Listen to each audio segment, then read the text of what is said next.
Hi hello, നമ്മുടെ പുതിയൊരു വീഡിയോയിലേക്ക് എല്ലാവർക്കും സ്വാഗതം. രാവിലെ നല്ല പൊരിഞ്ഞ വെയിൽ, 8:45 ആയതേ ഉള്ളൂ. വെയിലെന്ന് വെച്ചാൽ ഒരു രക്ഷയില്ലാത്ത വെയിൽ. നമ്മുടെ റോഡിൻ്റെ ടാറ് പണി ഒക്കെ കഴിഞ്ഞ് ഇപ്പം മലയിലോട്ടായിരിക്കും കേട്ടോ, നമുക്കിതിലെ വണ്ടിയൊക്കെ കൊണ്ടുപോവാം. അപ്പം ഞാനാണെങ്കിൽ രാവിലെ നേരെ കടയിൽ പോയി എന്തെങ്കിലും കഴിച്ചിട്ടേ പത്തനംതിട്ട വരെ പോവാം, ഞാനും ലക്ഷ്മിയും കൂടെ. അപ്പോൾ ഇന്ന് അതിൻ്റെ വിശേഷങ്ങളാട്ടോ നമ്മൾ കാണാനായിട്ട് പോകുന്നത്. അപ്പോൾ ഞാൻ കടയിൽ പോയി കഴിച്ചിട്ട് അവിടുന്ന് ബസ് കയറി ലക്ഷ്മിയുടെയൊക്കെ കടയുടെ അവിടെ ഇറങ്ങി എന്നിട്ട് നമ്മൾ പോവും. ഇവിടെ വന്നപ്പോൾ നല്ല തണുപ്പ്. ഇന്നലെ ഉത്സവം കഴിഞ്ഞ് വന്നപ്പോൾ ഈ അയ്യത്തൊരു പന്നി ഒറ്റയ്ക്കേ ഉള്ളൂ കേട്ടോ കിടക്കുന്നത്. ഞാനും ചേട്ടായും കൂടെ രാത്രി ഇങ്ങോട്ട് നടന്ന് മുറുന്നൊരു സൗണ്ടും കേട്ട് ഇത് ചാടുന്നതും കണ്ട്. പിന്നെ ഞാൻ പറഞ്ഞു ഇതിലേ പോകണ്ട, നമുക്ക് അപ്പുറത്തൂടെ പോകുന്ന പറഞ്ഞ് ഞങ്ങൾ അപ്പുറത്തെ അയ്യത്തൂടെ പോയി. എങ്ങാനും വന്നൊരു ഇടി കിട്ടിയാലേ നമ്മുടെ കാര്യം തീർന്നു.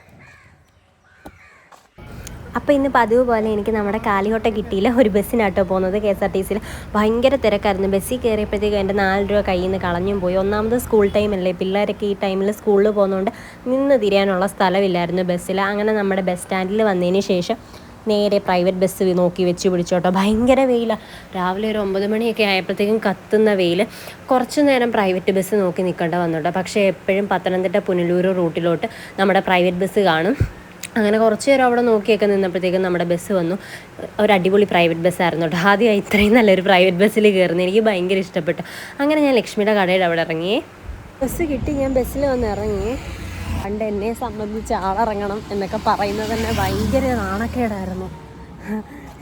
ഒന്നാമത് ഉദയ ജംഗ്ഷനിൽ ഇറങ്ങാൻ ഞാൻ മാത്രമേ ഉള്ളായിരുന്നു. നല്ലൊരു ബസ്. ഓരോ പിള്ളേരെ എപ്പോൾ ഫോൺ എടുത്ത് ചെവിയിൽ വെക്കുന്ന ലൈനെയാണ് വിളിക്കുന്നത്. ഞാൻ പക്ഷേ കോളേജിൽ പോകാൻ നേരം ചേട്ടായി വിളിച്ചിട്ടില്ല, ചേട്ടായിക്ക് ജോലിയുള്ളതുകൊണ്ട്. ഇനി നമുക്ക് ലക്ഷ്മിയുടെ കടയിൽ നിന്ന് കാപ്പി എന്തെങ്കിലും കുടിക്കാം കേട്ടോ. ഞാൻ കഴിച്ചില്ല, ഞാൻ നേരെ ബസ് കിട്ടിയോണ്ട് പത്തനാപുരത്ത് ഇറങ്ങി. ഞാൻ കടയിൽ കയറി കഴിച്ചിട്ട് വരാമെന്നാണ് വിചാരിച്ചത്, പക്ഷേ കഴിച്ചില്ല. പിന്നെ അവിടുന്ന് ഞാൻ 2 പൊറോട്ടയും ചമ്മന്തിക്കറിയും കഴിച്ചു. എനിക്ക് ഭയങ്കര ഇഷ്ടമാട്ടോ പൊറോട്ടയും ചമ്മന്തിക്കറി. അപ്പോഴത്തേക്കും ലക്ഷ്മി വന്നു, അവൾ വീട്ടിലായിരുന്നു. അപ്പോൾ അവളുടെ ചെരുപ്പ് നോക്കിയിട്ട് ഞാൻ പറഞ്ഞു, ഈ ചെരുപ്പ് ഇട്ടുണ്ടാകുന്ന വെച്ചാൽ പത്തനംതിട്ടയിൽ പോകുന്നതെന്ന്. അങ്ങനെ അവളും വന്ന് കഴിച്ചു. കഴിച്ചതിന് ശേഷം നമ്മൾ 2 കൂടെ ഇറങ്ങി കേട്ടോ. അവൾ അപ്പോൾ കഴിച്ചത്, ഞാൻ പൊറോട്ടയായിരുന്നു കഴിച്ചത്. നല്ല പൊറോട്ടയായിരുന്നു കേട്ടോ, നല്ല രുചി ഉണ്ടായിരുന്നു. അങ്ങനെ ഞങ്ങൾ പോകാനും വേണ്ടി ബസ് നോക്കിയേക്കാം. ഞാൻ പറഞ്ഞില്ല, എപ്പോഴും ബസ് കിട്ടും നമുക്ക്. അപ്പോൾ ഇതാട്ടെ ലക്ഷ്മി, ഞങ്ങൾ അങ്കൻവാടിയായിട്ട് ഒരുമിച്ച് പഠിച്ച ഐഫോണൊക്കെ ഉണ്ട്, വലിയ പുള്ളിയാണ്.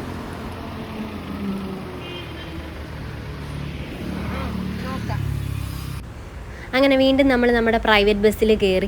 സത്യം പറഞ്ഞാൽ ഈ ബസ്സിൽ പോകുമ്പോഴേ എനിക്ക് കോളേജിൽ പോകുന്ന കാര്യം ഓർമ്മ വരുന്നത്. ഞാൻ ഏറ്റവും ദൂരം ഫസ്റ്റ് ടൈം ഒറ്റയ്ക്ക് പോയിട്ടുള്ളത് സത്യം പറഞ്ഞാൽ പത്തനംതിട്ടയിലാട്ടോ. കോളേജിൽ പോയതിന് ശേഷം ഞങ്ങൾക്ക് അടുത്തടുത്തുള്ള സീറ്റ് കിട്ടിയില്ല, അതുകൊണ്ട് ഞങ്ങൾ അപ്പുറം ഇപ്പുറം ഇരുന്നു. എനിക്ക് ഈ സൈഡ് സീറ്റിലൊക്കെ ഇരുന്ന് കാറ്റൊക്കെ കൊണ്ടപ്പോൾ സത്യം പറഞ്ഞാൽ ഭയങ്കര ഉറക്കം വന്നു. പുറത്ത് പൊള്ളുന്ന വെയിലാണെങ്കിലും ഈ സൈഡ് സീറ്റിലിരുന്ന് കാറ്റ് കൊണ്ടപ്പോൾ ആ വെയിലൊന്നും അറിയത്തില്ല കേട്ടോ, ഭയങ്കര തണുപ്പായിരുന്നു. അപ്പം ഞാനിങ്ങനെ കോളേജിൽ പോയതും വന്നതും പഴയ കാര്യങ്ങളൊക്കെ ഇങ്ങനെ ഓർത്തോട്ടോ. അത്യാവശ്യം ഇതിലും നല്ല തിരക്കുണ്ടായിരുന്നു, കാരണം സ്കൂൾ ടൈം ആയതുകൊണ്ട്. അങ്ങനെ നമ്മൾ കുമ്പഴയിൽ വന്നു കേട്ടോ. ഇത് കുമ്പഴയിൽ നല്ല രസമായി ഒക്കെ. ഞാൻ പറഞ്ഞില്ലേ, എല്ലാം നമ്മുടെ കോളേജിൻ്റെ കാര്യങ്ങളാണ് ഓർമ്മ വരുന്നത്. പണ്ട് ഇവിടെയൊക്കെ വന്ന് വായി നോക്കിയൊക്കെ നിൽക്കുമായിരുന്നു കുറേ നേരം. അപ്പം നമ്മളങ്ങനെ കുമ്പഴയിൽ കൂടി ഇങ്ങനെ ബസ് പൊക്കോണ്ടിരിക്കുക കേട്ടോ. പോകുമ്പോഴും മൈൻഡിലെല്ലാം പഴയ ഓർമ്മകൾ ഇങ്ങനെ വന്നും മാഞ്ഞും പൊക്കോണ്ടിരിക്കുക. അപ്പം ഞാൻ വിചാരിച്ച ഇപ്പോഴും പഠിച്ചാൽ മതിയായിരുന്നു, അതായിരുന്നു നല്ല ലൈഫ് എന്നിങ്ങനെ തോന്നി. പഴയതായിരുന്നു അടിപൊളി എന്നിങ്ങനെ തോന്നിപ്പോയട്ടോ ബസ്സിലിരുന്നപ്പോഴത്തേക്ക്. സത്യം പറഞ്ഞാൽ ഭയങ്കര അടിപൊളിയായിരുന്നു ഇന്ന് പത്തനംതിട്ടയിൽ ചെന്നപ്പോഴത്തേക്കും. പക്ഷേ വലിയ മാറ്റമൊന്നുമില്ല കേട്ടോ. സ്റ്റാൻഡിൽ പഴയ കടകളൊക്കെ തന്നെ, പക്ഷേ സ്റ്റാൻഡ് ഒരുപാട് പുരോഗമിച്ചു കേട്ടോ. ഞങ്ങൾ കോളേജിൽ പോകുന്ന ടൈമിൽ ഇങ്ങനെയൊന്നും അല്ലായിരുന്നു, എല്ലാം പൊട്ടിപ്പൊളിഞ്ഞൊക്കെ കിടക്കുമായിരുന്നു. സ്റ്റാൻഡിൽ ബസ് കയറുന്നിടമൊക്കെ സത്യം പറഞ്ഞാൽ ഒരു റൈഡിൽ പോകുന്ന ഫീലായിരുന്നു. പക്ഷേ കടയും കാര്യങ്ങളൊക്കെ പഴയ പോലെ തന്നെ, വലിയ മാറ്റമൊന്നുമില്ല. എല്ലായിടത്തും നമ്മൾ അന്ന് കണ്ട സെയിം കടയും കാര്യങ്ങളൊക്കെ തന്നെ. ഞാൻ പത്തനംതിട്ടയിൽ സത്യം പറഞ്ഞാൽ ഒരു 2 മാസം മുന്നേ KSRTC ബസ്സിലാട്ടോ വന്നത്. പ്രൈവറ്റ് ബസ് സ്റ്റാൻഡിൽ വന്ന് ഇറങ്ങിയിട്ടില്ല. അപ്പം നമ്മൾ പ്രൈവറ്റ് ബസ് സ്റ്റാൻഡിൽ വന്നപ്പോഴത്തേക്കും പഴയ കാര്യങ്ങൾ കാണുമ്പോൾ ഭയങ്കര സന്തോഷം. പിന്നെ നമ്മുടെ ചുട്ടിപ്പാറയൊക്കെ കണ്ടു. ചുട്ടിപ്പാറയൊക്കെ നിന്ന് തിളച്ച്, അവിടെ നിന്ന് പറഞ്ഞാൽ ഒരു പച്ചപ്പ് പോലും ഇല്ല, ഭയങ്കര കരിഞ്ഞുണങ്ങിയിരിക്കുമായിരുന്നു കേട്ടോ ചുട്ടിപ്പാറയൊക്കെ. നമ്മൾ പണ്ട് കോളേജിൽ നിന്ന് വന്നിട്ട് ഇവിടെയൊക്കെ വായി നോക്കി കുറേ നേരം നിൽക്കും. അങ്ങനെ നമ്മൾ അവിടുന്ന് കുറച്ച് നടന്ന് മുന്നോട്ട് വന്ന് നമ്മളൊരു ആവശ്യത്തിനായിട്ട് പോയാട്ടോ. ആവശ്യമൊക്കെ കഴിഞ്ഞ് നമ്മൾ നേരെ തിരിച്ച് നമ്മുടെ വീട്ടിലോട്ട് പോകാനും വേണ്ടി ഇറങ്ങി. അത്യാവശ്യം കുറച്ച് എളുപ്പം കാര്യങ്ങൾ കഴിഞ്ഞു. എങ്കിലും നമ്മൾ എന്തെങ്കിലും കഴിച്ച് കുടിച്ചൊക്കെ പോകാമെന്നൊക്കെ വെച്ചിട്ട് ഈ കടയിൽ പണ്ട് കോളേജിൽ പഠിക്കുമ്പോൾ വന്നിട്ടുള്ള കടയ്ക്ക് ഒരു മാറ്റവും ഇല്ല, ചെയർ പോലും മാറിയിട്ടില്ല, സാധനങ്ങൾ വരെ അതേ സൈഡിൽ തന്നെ ആട്ടോ ഇരിക്കുന്നത്. പണ്ട് ക്ലാസ്സൊക്കെ കഴിഞ്ഞിട്ട് വന്ന് ഇവിടുന്ന് കുടിക്കായിരുന്നു. അപ്പോൾ അവളൊരു ഷാർജ കുടിച്ചു, ഞാനൊരു ഗ്രേപ്പ് ജ്യൂസ് കുടിച്ചു. ഇതാട്ടോ നമ്മുടെ ചുട്ടിപ്പാറ, പത്തനംതിട്ടയിലെ. ഈ ചുട്ടിപ്പാറയുടെ മണ്ടയിൽ കയറുകയാണെങ്കിൽ അത്യാവശ്യം നല്ലൊരു എക്സസൈസ് ബസ്സായിരിക്കും. പക്ഷേ ഉച്ച സമയത്തൊന്നും നമുക്ക് കയറാനേ പറ്റത്തില്ല. പൊരിഞ്ഞ് കത്തി നമ്മൾ ഉരുകി പോകും, അത്രയ്ക്ക് വെയിലാണ്. കണ്ട് അവിടെ ഒരു പച്ചപ്പും ഇല്ല, എല്ലാം ഉണങ്ങിപ്പോയി. പക്ഷേ അടിപൊളിയാട്ടോ. വൈകിട്ടൊക്കെ ചുട്ടിപ്പാറയുടെ മണ്ടയിൽ സ്ഥിരം നമ്മൾ കോളേജിൽ നിന്ന് വീട്ടിൽ പോകുന്ന ബസ്സായിരുന്നു വേനാട്. അപ്പം നല്ല തിരക്കൊക്കെ ഉണ്ടെങ്കിൽ ഞങ്ങൾ ഈ ബസ്സിൽ കയറത്തില്ല. പക്ഷേ ഇവള് ചാടി പിടിച്ച് കയറണമെന്ന് പറഞ്ഞ് നിൽക്കും. ലക്ഷ്മി സാരമില്ല നിന്നാണേലും പക്ഷേ ഞാൻ പറയും ഇരുന്നൊക്കെ പോയാൽ മതി എന്ന് പറഞ്ഞ് കുറേ നേരം ഞാൻ ലാഗൊക്കെ അടിച്ച് അവിടേക്ക് ഇരുന്നിട്ടേ പോകത്തുള്ളൂ. അങ്ങനെ നമ്മൾ ഐസ് പോട്ട് എന്ന് പറഞ്ഞിട്ടൊരു കടയിൽ കയറിയിട്ട് കുൽഫി ട്രൈ ചെയ്തു കേട്ടോ. അത്യാവശ്യം നല്ല രുചിയായിരുന്നു. കുൽഫി അല്ല, വേറെ എന്തോ ബ്ലൂബെറിയുടെ ഒക്കെ, ഇതിൻ്റെ പേര് ഞാൻ മറന്നു.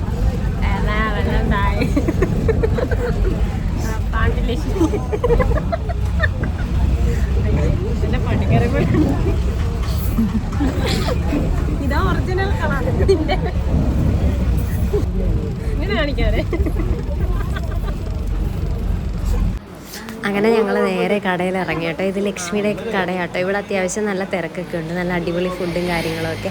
ഇപ്പോൾ തുടങ്ങിയിട്ടൊരു 2-3-4 മാസം ആവുന്നതേ ഉള്ളൂ കേട്ടോ. ലക്ഷ്മി നമ്മൾ ഇതിന് മുന്നേയും ചെയ്തിട്ടുണ്ട്. അപ്പോൾ ഞാൻ ലക്ഷ്മിയാണെങ്കിൽ ഞാൻ പറഞ്ഞില്ല അംഗൻവാടി തൊട്ടുള്ള കൂട്ടം, ഞാൻ ഇവളെ നല്ല കളിയാക്കിയൊക്കെ ചെയ്യും കേട്ടോ. പക്ഷെ അവൾക്ക് അതൊന്നും അങ്ങനെ വിഷയമുള്ള ഒരാളേ അല്ല. ലക്ഷ്മി ഭയങ്കര രസമാണ്. എന്ന് പറഞ്ഞാൽ ഞങ്ങൾ എല്ലാം അങ്ങോട്ടും ഇങ്ങോട്ടും പറയുന്നത് ലക്ഷ്മിയോട് മാത്രമേ ഉള്ളൂ കേട്ടോ. നമ്മൾ കൊച്ചിലെ തൊട്ടുള്ള ചിലരോട് മാത്രമല്ലേ വലുതാകുമ്പോഴും ആ ഒരു കൂട്ട് കാണും, അത് ഇവളോട് മാത്രമേ ഉള്ളൂ.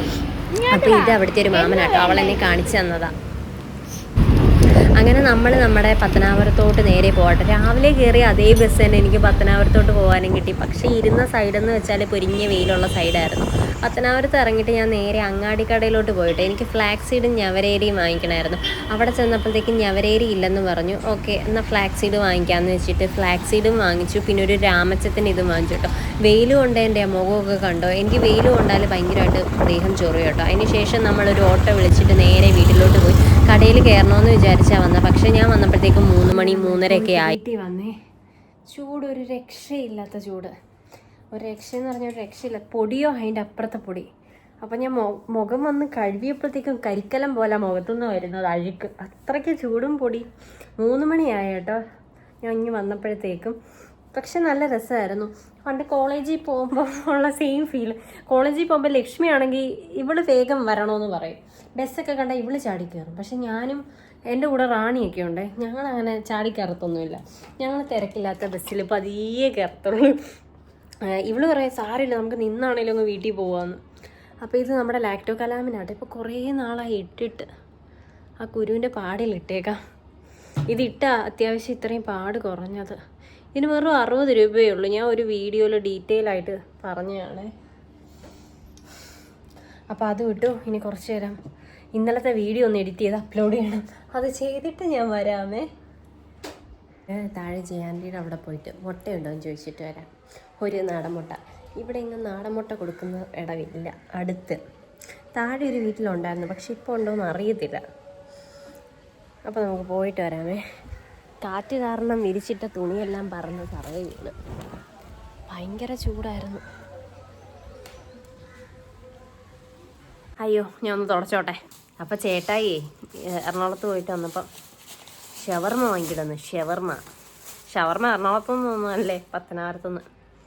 നമുക്കത് പൊട്ടിച്ച് കഴിക്കാം.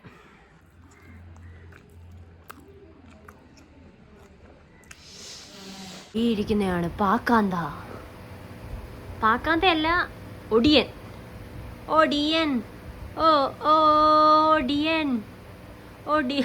ഒടിയൻ പനിയായിട്ട് ആവി പിടിക്കുക. നമ്മുടെ ഇന്നത്തെ വീഡിയോ ഇത്രയേ ഉള്ളൂ. എല്ലാ വീഡിയോയിലും പറയുന്ന പോലെ നിങ്ങൾ ഹാപ്പി ആയിട്ട് അടിച്ചു പൊളിച്ചിരിക്കുക കേട്ടോ. ചേട്ടയ്ക്ക് വീണ്ടും പനിയായി, ഒരു പനിക്കുട്ടനായി. പനിക്കുട്ടൻ ശുങ്കുരുമോന്നാണ്. ടാറ്റാ.